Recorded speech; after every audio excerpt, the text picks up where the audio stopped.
Be me. I guess I should start by saying I thought my life was pretty much perfect about a year ago. I had a good job in marketing, a nice apartment downtown, and a boyfriend I'd been with for almost 2 years. He was a great guy, the kind of stable, solid man that your parents dream about for you. He worked in a technical field, something with data or servers. I never fully grasped the details. What mattered was that he was consistent. He was calm. He was the anchor to my kite, if that makes any sense. I was always the more spontaneous one, the one with the sharp sense of humor. At least, I always thought it was sharp. He was kind, patient, and had this quiet confidence that I found incredibly attractive. We met through a mutual friend at a casual get-together, one of those things I almost didn't go to. We just clicked. The conversation was easy. He actually listened, you know? Like, he wasn't just waiting for his turn to talk.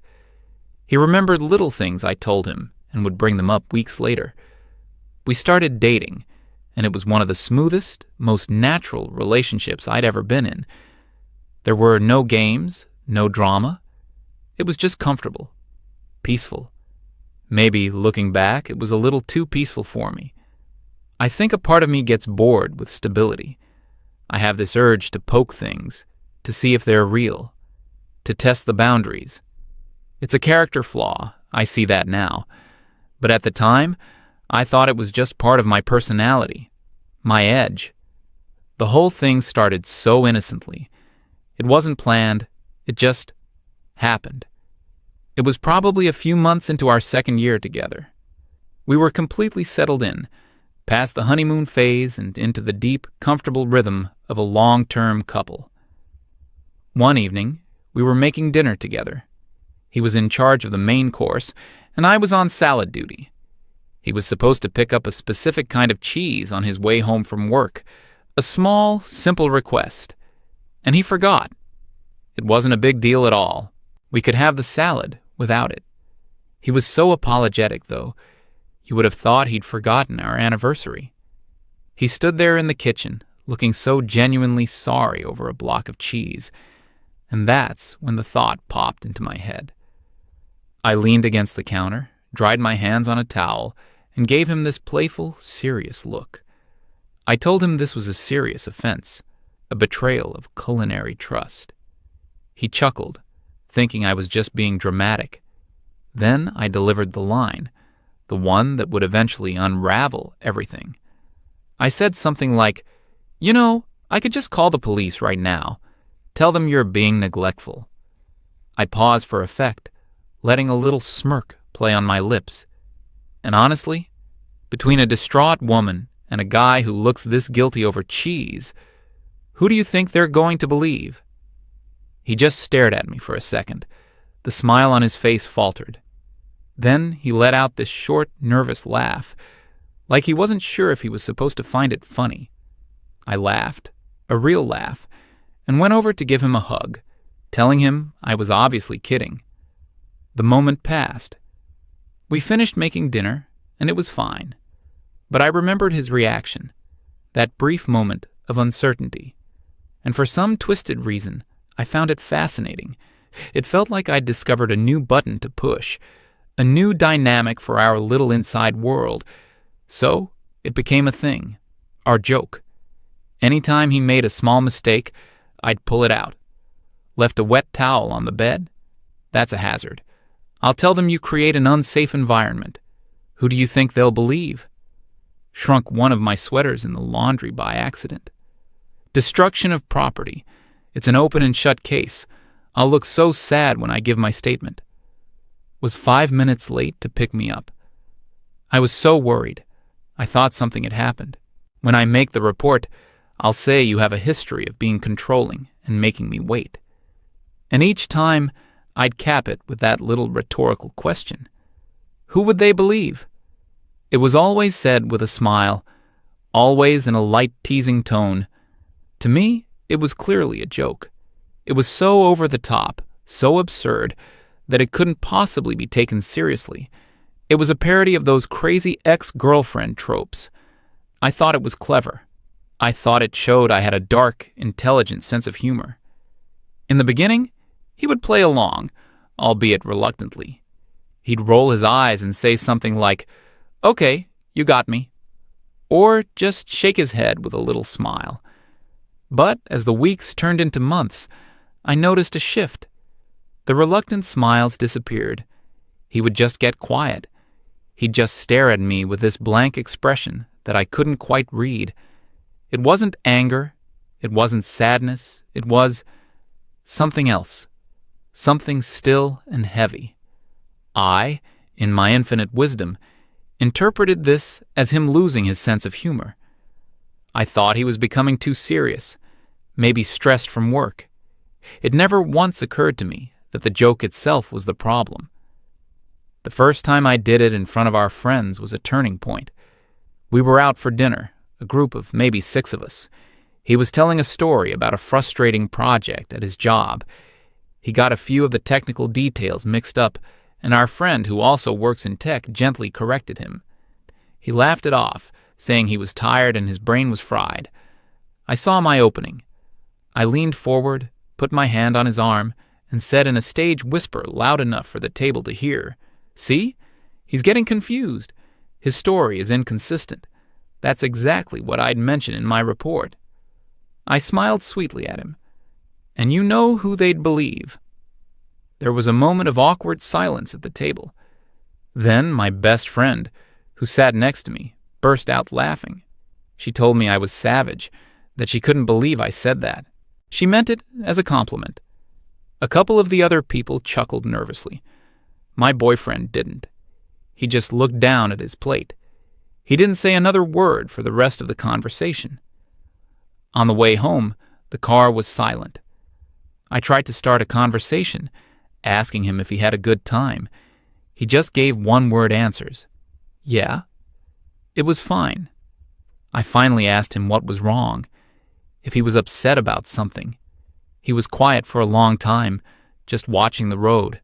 Then he said, "I just wish you wouldn't do that, especially not in front of our friends." I got defensive. I couldn't help it. I told him it was just a joke, that everyone knew it was a joke, that my friend thought it was hilarious. I accused him of being too sensitive, of not being able to take a little teasing. He didn't argue. He just sighed and said, "Okay." The rest of the drive home was thick with a tension I refused to acknowledge was my fault. I thought he was being moody. I thought he was trying to police my personality. That night, I remember lying in bed and feeling a little bit of resentment towards him. Why couldn't he just be more fun? Why did he have to take everything so personally? The joke didn't stop. If anything, I think I used it more, as if to prove a point, to prove that it wasn't a big deal and that he was overreacting. It became my go-to move whenever we had a minor disagreement. It was a way to shut down the argument and win by escalating it to an absurd level. If he said he didn't like the movie I picked, I'd tell him he was being emotionally coercive and that my testimony would be very compelling. If he wanted to spend a Saturday relaxing at home when I wanted to go out, I'd say he was trying to isolate me from my friends and that it's a classic red flag I could use against him. It was all nonsense, of course, hyperbole. But it worked. He would immediately drop the subject. He stopped disagreeing with me on the little things. He just complied. If I wanted to watch a certain movie, he'd say, "Sounds great." If I wanted to go to a certain restaurant, he'd say, "Whatever you want." He became incredibly agreeable and meticulous. He never forgot anything from the grocery store again. He never left a wet towel on the bed. His side of the closet was perfectly organized. The dishes were always done. It was like he was trying to be the perfect boyfriend to not give me any ammunition. And instead of feeling happy or appreciated, I found it deeply unsettling. The playfulness was gone. The banter, the gentle teasing that goes both ways in a healthy relationship, it all vanished. Our interactions became very careful, very deliberate. He was still kind, he was still attentive, but he felt distant, like he was holding a part of himself back. It felt like I was living with a polite and considerate roommate, not the man I fell in love with. The easy comfort we once had was replaced by a low humming anxiety. The silence in our apartment was no longer peaceful. It was just empty. I remember one specific evening, maybe a few months after the dinner with our friends. We were sitting on the couch, watching some show. It was a quiet night. I made a casual comment about a trip I wanted to take in the fall. He didn't look up from the screen and said it sounded nice. I pressed him for more, asking if he was actually interested. He finally looked at me. His expression was just tired. So tired. He told me that of course he was interested, but that it was hard to get excited about planning things. I asked him why. He was quiet for a moment, because it feels like everything I do is being evaluated, he said, so softly I almost didn't hear him. Like I'm constantly being graded on a pass-fail basis, and if I fail, there's a huge penalty.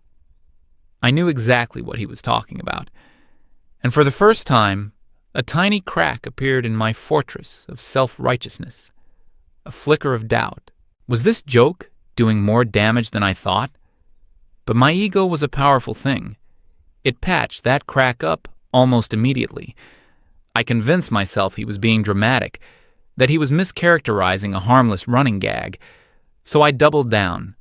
I tried to make light of it. Well, I said with a forced laugh, just make sure you don't fail the test. The consequences are severe. I was hoping he'd laugh, that it would break the tension and we could go back to normal. He didn't laugh. He looked at me, and I saw something in his eyes I'd never seen before. It wasn't sadness or anger. It was a genuine, unmistakable flicker of fear. It vanished as quickly as it appeared, replaced by that same tired, blank expression. But I saw it. He just said, I know. Then he got up, said he was going to bed, and left me alone on the couch. I sat there for a long time in the dark, the light from the TV flickering across the room. The silence was deafening. For the first time, I felt a cold dread creep into my heart. I realized that he didn't see me as a partner anymore. He saw me as a threat. I should have stopped then. I should have gone into the bedroom, woken him up, and apologized. Truly apologized. I should have promised to never, ever say anything like that again. But I didn't. I was too proud, too stubborn. I thought that if I apologized, it would be admitting that he was right and I was wrong. It would mean that my sharp, edgy humor was actually just cruelty. And I wasn't ready to face that. So I did nothing. I went to bed, and we pretended the conversation never happened. But something had fundamentally broken that night. We both knew it. We were just going through the motions. The next few weeks were the strangest of our entire relationship. He was the most perfect, considerate boyfriend imaginable. He'd text me during the day to see how I was doing. He'd have dinner ready when I got home from work. He suggested we go on a weekend trip to a place I'd mentioned wanting to visit months ago. On the surface, it looked like he was trying harder than ever, but it felt completely hollow. There was no warmth behind it, no intimacy. It felt like he was following a script, the How to Be a Good Boyfriend handbook. He was checking all the boxes, performing all the right actions, but his heart wasn't in it. He was so careful with his words. He never offered a strong opinion on anything.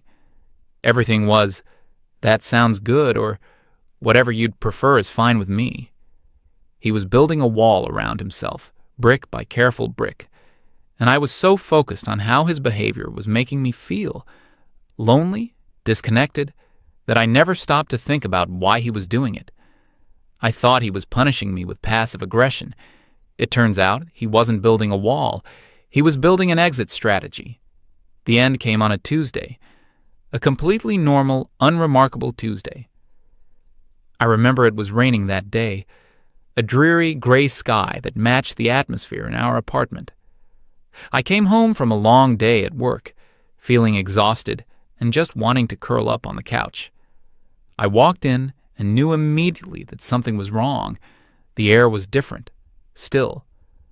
On the coffee table, neatly stacked, were his library books that were due back. His favorite coffee mug, the one I'd gotten him for his birthday, was washed and sitting upside down on the drying rack, not in the cupboard. Little things. Things that were out of place for a normal evening. I called his name. No answer. I walked into the bedroom, and that's when I saw it. His side of the closet was empty.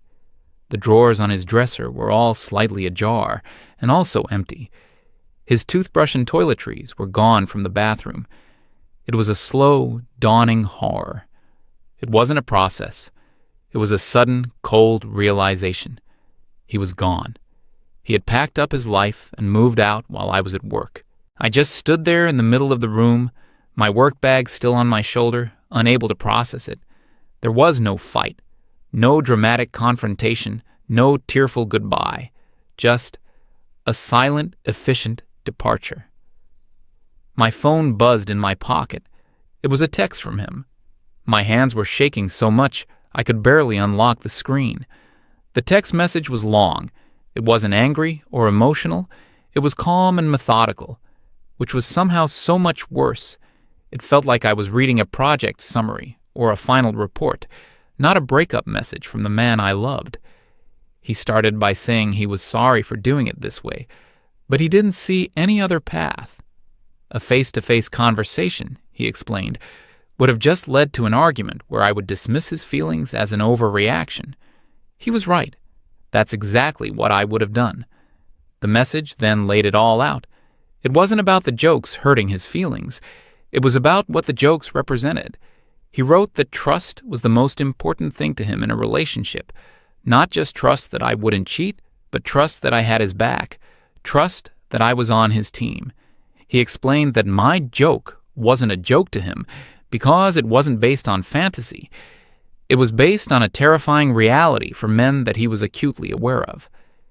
He told me that every time I said it with a smile on my face, I was communicating one simple fact, that I held the power to completely and irrevocably destroy his life, and that I found that power amusing. I remember my hands getting colder as I read that line. He said he couldn't live with that.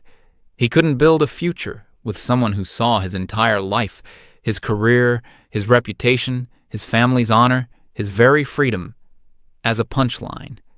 He said it was like living with someone who playfully holds a lighter to the curtains every day. They might never actually drop it, but you can never, ever relax. You can never feel safe in your own home. The final part of the message was what truly gutted me. He wrote, "I'm not leaving because I'm hurt. I'm leaving because I have to protect myself. This is a risk management decision. The potential downside of staying with someone who thinks like you do is infinite. I hope one day you understand." There was no, "I'll miss you." No, "I'll always love you." It ended with, "The key is on the counter. Goodbye." I sank onto the edge of the bed, the phone slipping from my fingers. My first reaction was pure, white-hot rage. A risk management decision. He was breaking up with me like I was a bad stock investment. How could he be so cold, so clinical, so insulting? I grabbed my phone and called him. It went straight to voicemail. His voice, his cheerful, recorded greeting, was like a ghost in the room. I called again. Voicemail, and again. Voicemail. He had blocked my number. That's when the anger curdled into a kind of frantic panic. I called my best friend. I was sobbing so hard I could barely get the words out. I told her everything. How I came home to an empty apartment. How he left because of a stupid running joke. She was instantly on my side, of course. That's what friends are for. She said he was a coward for leaving like that. She said he was clearly too sensitive and couldn't handle a strong woman with a sharp wit. She said I was better off without someone who couldn't take a joke. Her words were like a balm on my wounded ego. I clung to them. Yes, that was it. He was the problem. He was weak. I was too much for him. For the next week or so, that's the story I told myself. It was the only thing that kept me from completely falling apart. I went through the motions of life. I went to work. I saw my friends. I talked a big game about how liberating it was to be free from someone so fragile. But when I came home to the apartment, the silence was a physical weight. His absence was everywhere. The empty space on the couch where he used to sit. The other side of the bed that was now always cold. The brand of coffee he liked that was still in the cupboard. Every little thing was a reminder. I started to notice how much of my life was intertwined with his. The shows we watched together, the restaurants we loved, the inside jokes that now only I remembered. The anger started to fade, replaced by a deep, aching loneliness. I missed him. I missed his calm presence. I missed his quiet laugh. I missed feeling safe and anchored. I found myself rereading his text message over and over again. A risk management decision. The phrase echoed in my head. It was so detached, so unlike the warm, caring man I knew. What could possibly make him think in those terms? About a month after he left, I was having one of those nights. It was late. I couldn't sleep. The silence in the apartment was screaming at me. I was just scrolling aimlessly through the internet, falling down the usual rabbit holes of celebrity gossip and cooking videos. Then the algorithm served me something different. It was a video clip of a well-known psychologist giving a lecture. The title was something like "The Asymmetry of Power in Modern Relationships." I don't know why I clicked on it. Morbid curiosity, maybe. The man in the video started talking about social dynamics. He spoke in a calm, academic tone about the default assumption of female victimhood and male guilt in society. He discussed how, in any he said, she said scenario, the institutional bias almost always favors the woman's account, regardless of evidence. He wasn't angry or hateful. He was just laying it out like a mathematical formula. And it made me deeply uncomfortable. My first instinct was to click away, to dismiss it as bitter nonsense from some fringe corner of the internet. But then he said something that made me freeze. He said, "For many men today, the person they should fear most is not a stranger in a dark alley, but the woman they share a bed with, because she has the power, with a single uncorroborated accusation, to erase his entire existence." His entire existence. My boyfriend's text message flashed in my mind. The potential downside is infinite. A cold dread started to spread through my chest. I opened a new tab and started searching. I started with neutral terms. False accusation statistics. Divorce court bias. That led me to forums, to blog posts, to news articles. I fell into a world I never knew existed. I read stories from men, hundreds of them. Men who lost their jobs because of a baseless HR complaint from a coworker they rejected. Men who were kicked out of their universities because of accusations that were later proven false, but only after their academic careers were ruined. Men who were financially crippled in divorce court, losing their homes and their savings. Men who lost custody of their children based on claims that were never substantiated. Men who had spent years and tens of thousands of dollars fighting to clear their names. Some who never could. It was a flood of stories, all different, but all echoing the same terrifying theme. Their lives had been destroyed by a single person's word. I stayed up all night, my face illuminated by the glow of the screen. I read about men who became meticulously careful in their interactions. They avoided being alone in a room with a female colleague. They insisted all important conversations happen over email to create a paper trail. They installed dash cams in their cars. They weren't being paranoid. They were managing risk. A risk management decision. It hit me like a physical blow. I finally understood. I pulled up his text message again, and this time I read it with new eyes. His words weren't cold. They were terrified. My joke wasn't just a bad joke. It was a reminder of this world I'd just discovered, a world he was already living in. Every time I smiled and said, "Who do you think they'll believe?" I wasn't being witty. I was pointing a loaded gun at his head and telling him how funny it was that my finger was on the trigger. I was confirming his worst fears about the world. I was telling him that yes, the system is rigged, and I know it, and I think it's hilarious.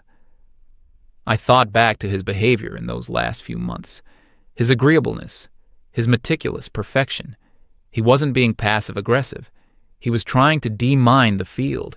He was walking on eggshells, desperately trying not to step on anything that would give me an excuse to detonate the bomb I was so fond of joking about. The time he asked me to stop, when he looked so tired on the couch, he wasn't being sensitive. He was pleading with me. He was giving me a final chance to show him that I was a safe person, that I was his partner, not his potential executioner. And what did I do? I laughed at him. I called him fragile. I told him the consequences were severe. I saw that flicker of fear in his eyes, and I ignored it. The realization was so profound, so complete, that I felt physically sick.